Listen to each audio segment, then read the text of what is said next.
नमस्कार। आज हम एक बहुत ही अनोखी कहानी में उतरने वाले हैं।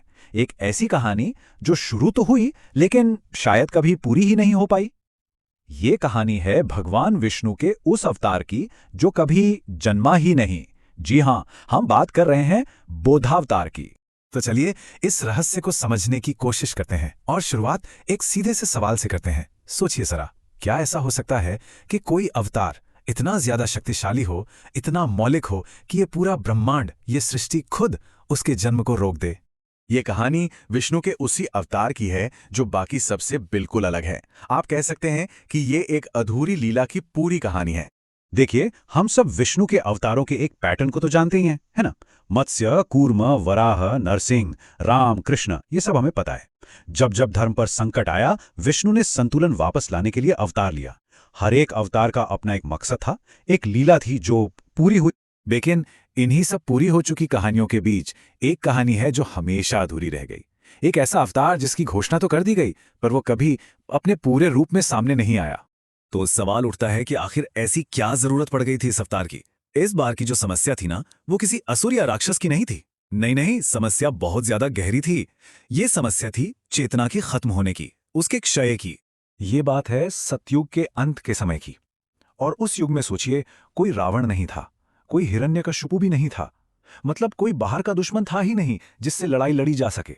तो समस्या बाहर के दुश्मनों की थी ही नहीं जो राज्यों के लिए लड़ते हैं। इस युग की जो असली प्रॉब्लम थी वो अंदर की थी। लोग सत्य तो जानते थे, पर उसमें कोई भावना नहीं बची थी। धर्म का पालन हो रहा था, पर करुणा गायब थी। बड़े बड़े यज्ञ हो रहे थे, लेकिन अहंकार के साथ। मतलब धर्म का ढांचा तो खड़ा था, पर उसकी आत्मा वो पूरी तरह खोखली हो रही थी। अब जब सारे देवता इस अदृश्य अधर्म को देखकर परेशान हो गए, तो वो विष्णु के पास पहुंचे। और तब विष्णु ने जो बताया, समस्या का जो निदान किया, उसने सबको हैरान कर दिया। विष्णु ने कहा, इस युग की समस्या कोई दुश्मन नहीं है। इस युग की असली समस्या चेतना है। और ये एक बहुत बड़ा टर्निंग पॉइंट था। इसका मतलब था कि लड़ाई बाहर नहीं लड़ी जानी थी, लड़ाई तो इंसान के अंदर लड़ी जानी थी। और इसी समस्या को हल करने के लिए उन्होंने घोषणा की बोधावतार की, यानी बोध का अवतार। देखिए, यह अवतार सिर्फ ज्ञान या नॉलेज देने के लिए नहीं था। नहीं, इसका मकसद था आत्म साक्षात्कार। मतलब अपनी असलियत को पहचानने का जो गहरा एहसास होता ना, उसे जगाना। ये अवतार ना बाकियों से एकदम अलग था। इसके पास कोई हथियार नहीं थे, कोई युद्ध नहीं लड़ना था, किसी राज्य पर शासन नहीं करना था। इसका सिर्फ और सिर्फ एक मकसद था, इंसानियत को ये याद दिलाना कि उसका असली स्वरूप क्या है। लेकिन जैसे ही इस अवतार की घोषणा हुई, कुछ ऐसा हुआ जिसकी किसी ने कल्पना भी नहीं की थी। पूरे ब्रह्मांड ने, आप सोचिए, खुद इस अवतार को रोकने के लिए दखल दिया। हुआ ये कि स्वयं काल पुरुष, यानी समय का जो जीता जागता स्वरूप है, वो प्रकट हुए और उन्होंने एक चेतावनी दी। उन्होंने कहा कि ये अवतार अगर आ गया तो ब्रह्मांड की पूरी व्यवस्था को ही तोड़ कर रख देगा। अब समझ में आया कि देवता क्यों डरे हुए थे। सोचिए, अगर यह अवतार जन्म ले लेता तो इंसान को मुक्ति पाने के लिए कर्म करने की जरूरत ही नहीं पड़ती। उसे सिर्फ आत्मबोध से ही मुक्ति मिल जाती। तो फिर स्वर्ग और नरक का क्या मतलब रह जाता? वो तो अप्रासंगिक हो जाते। और अगर ऐसा होता तो देवताओं की अपनी भूमिका, उनका अपना रोल ही खत्म हो जाता। ये तो उनके अस्तित्व के लिए ही सीधा खतरा था।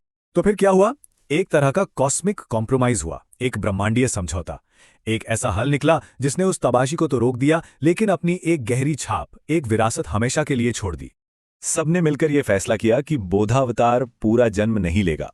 ये दुनिया, ये संसार अभी उसके लिए तैयार नहीं था। और ये कोई हार नहीं थी, याद रखिए, ये तो पूरे ब्रह्मांड का एक मिला जुला फैसला था। तब विष्णु ने अपना समाधान सामने रखा। उन्होंने कहा, ठीक है, ये अवतार जन्म नहीं लेगा, लेकिन इसकी जो परछाई है वो समय समय पर प्रकट होती रहेगी। अवतार की परछाई। सोचिए जरा, कितना गहरा और शक्तिशाली विचार है ये।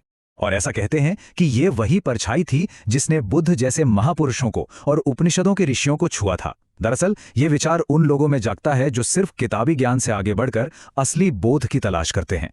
और यहीं पर ये पूरी कहानी हमें अपने दार्शनिक अंजाम तक ले आती है। ये जो इतनी बड़ी ब्रह्मांडीय कहानी है ना, वो आखिर में आकर एक बहुत ही निजी, एक व्यक्तिगत सवाल बन जाती है। देखिए, इंसान की पूरी जिंदगी को चलाने वाले ना दो बुनियादी सवाल होते हैं।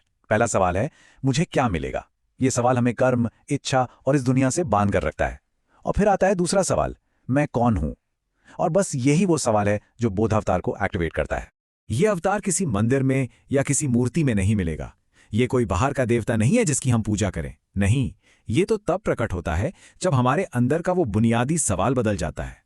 तो आखिर में सवाल ये नहीं है कि ये अवतार कब जन्म लेगा, शायद असली सवाल ये है कि हमारे अपने अंदर ये सवाल कब जन्म लेगा। और इसका जवाब कहीं बाहर नहीं है, वो हम सबके अंदर ही छुपा है।